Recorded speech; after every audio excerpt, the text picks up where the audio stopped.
Shri Imran Pratapgarhi, 6 minute आपके पास। Mic. धन्यवाद सभापति महोदय। भूख के एहसास को शेरो सुखन तक ले चलो, या गजल को मुफलिसों की अंजुमन तक ले चलो। मुझको नज़्मो ज़ब्त की तालीम देना बाद में, पहले अपनी रहबरी को आचरण तक ले चलो। सभापति महोदय, मैं न्यू एजुकेशन पॉलिसी पे बात करने के लिए खड़ा हुआ हूं। माननीय मंत्री जी यहां मौजूद हैं।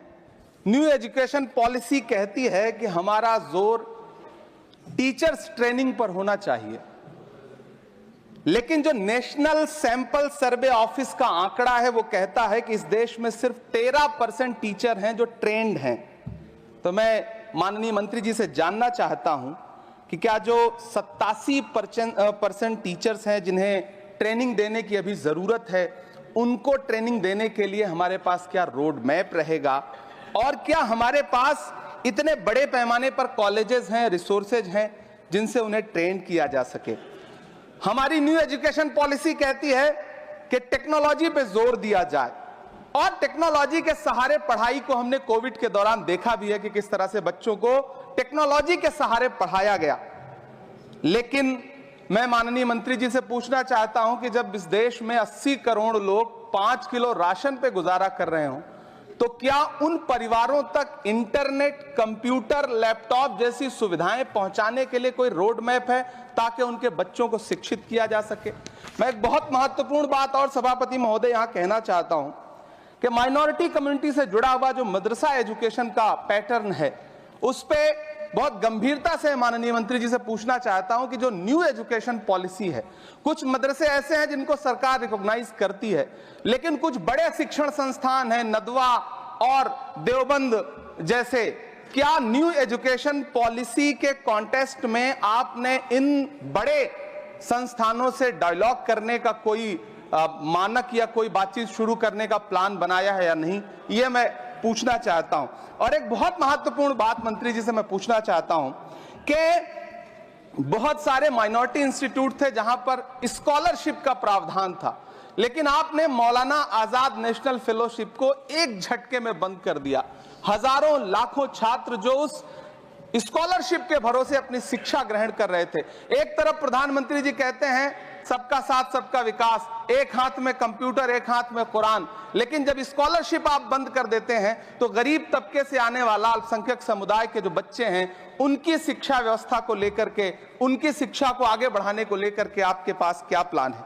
मैं माननीय शिक्षा मंत्री जी यहां पर बैठे हैं, उनसे कहना चाहता हूं कि पूरे देश में, पूरी दुनिया में प्रधानमंत्री जी जाकर के महात्मा गांधी जी की मूर्ति के सामने सर झुकाते हैं, उन्हें फूल चढ़ाते हैं, लेकिन आप ही की सरकार NIT कैलिकट में प्रोफेसर साइजा ए को योजना और विकास विभाग का डीन बना देती है, जो खुल करके कहती हैं कि मेरी नजर में नाथूराम गोडसे तो बहुत महान था। तो आपकी नई एजुकेशन पॉलिसी ये है, इस दिशा में जा रही है। मैं आपके महोदय से, सभापति महोदय, ये कहना चाहता हूं कि किस तरह से NCERT की किताबों में सांप्रदायिकता को परोसा जा रहा है।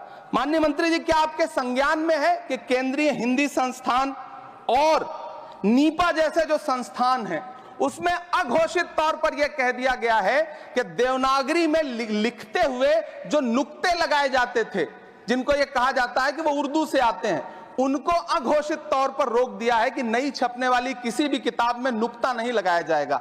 NCERT की किताबें छापने वाले, लिखने वाले कई लोगों से मेरी व्यक्तिगत बात हुई, उनका यह कहना था कि हमें ऊपर से आदेश है, हालांकि ऐसा कोई लिखित आदेश नहीं है। तो मैं आपसे जानना चाहता हूं कि यह नुक्ता हटा करके आप देवनागरी भाषा को मजबूत कर रहे हैं या उसे कर्कश और कमजोर बना रहे हैं? यह मेरा माननीय मंत्री जी से अनुरोध है और यह मैं उनसे जानना चाहता हूं। सभापति महोदय, PM श्री विद्यालय को लेकर के बहुत बातें हुई। मैं एक चीज कहना चाहता हूं कि गाजीपुर एक जिला है उत्तर प्रदेश में, वहां वीर अब्दुल हमीद विद्यालय है धामूपुर गांव में।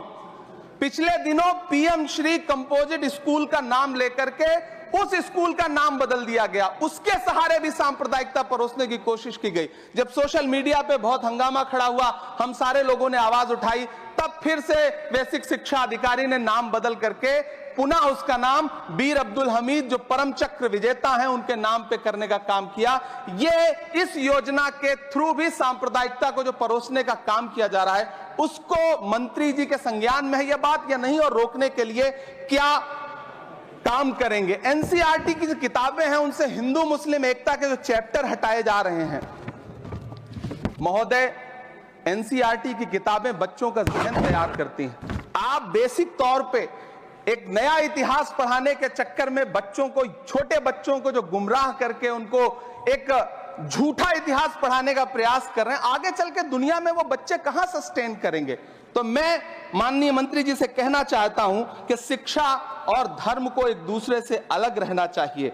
मैं आज इस विषय पे बात करते हुए एक बहुत महत्वपूर्ण बात और कहना चाहता हूं कि दिल्ली विश्वविद्यालय में पाठ्यक्रम में जो बदलाव किए गए हैं, जिसमें राजनीति विज्ञान के पाठ्यक्रम से भीमराव रामजी अंबेडकर, मोहनदास करमचंद गांधी, मोहम्मद इकबाल और भारत के संविधान पर आधारित शोध पत्रों को हटाया गया है।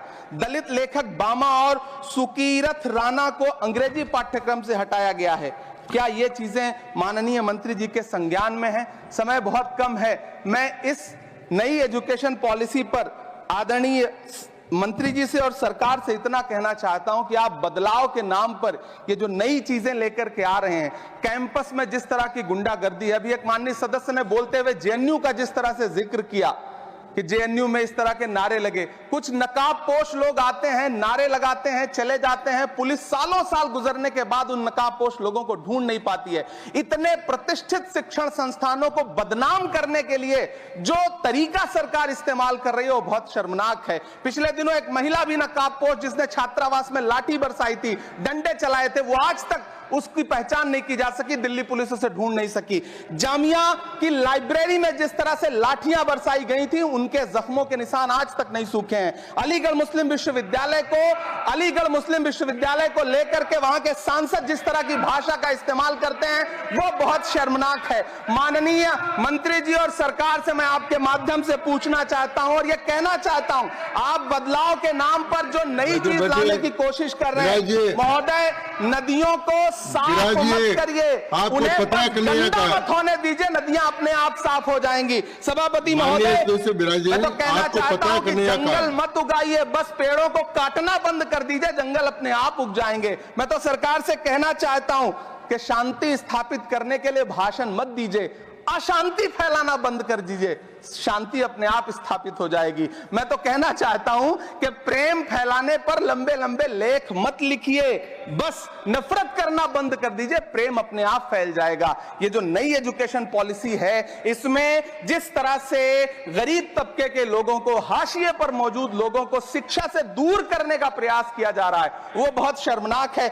शिक्षा को निजीकरण की तरफ जिस तरह ले जाया जा रहा है, वो बहुत शर्मनाक है। माननीय मंत्री जी इस पर सोचें और इसे सुधार करने का प्रयास करें। इस सदन की तरफ से शायद इससे बेहतर बात, इससे बेहतर सुझाव हम नहीं दे सकते। बहुत बहुत धन्यवाद।